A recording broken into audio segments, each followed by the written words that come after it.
ان شاء الله انا مسافره، فنازله اشتري شويه حاجات هحتاجها في السفر.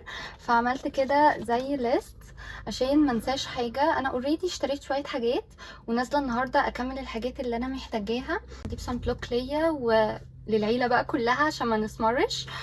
وكمان عايزه اجيب السان بلوك اللي هو السبراي ده، و ثيرمال ووتر موسترايزر.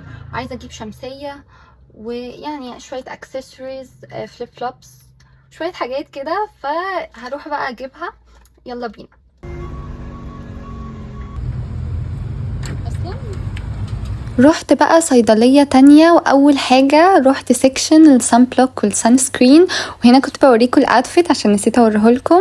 وهنا قلت عيوش ركزي، انتي جبتي خلاص هدوم، عايزين نجيب بقى حاجات تانية، سيبك من الهدوم دي. وجبت كمان بقى الشنطة دي تبقى حلوة قوي على البحر والبول وكده. وهنا كنت في محل الاكسسوارز، جبت شوية اكسسوارز حلوة للبحر، وكمان جبت الهات دي وشوية حاجات تانية. وعلمت على الحاجات اللي انا جبتها والحاجات اللي لسه هجيبها وما جبتهاش. وبعد كده دخلت المحل ده، كان فيه حاجات تحفة، عجبني قوي الكروكس ده. بصوا الحاجات اللي محطوطة عليه حلوة قوي بجد وظريف. وبعد ما جبت كل الحاجات، اخر حاجة بقى رحت جبت دراي فود لبطاطا من محل الحيوانات.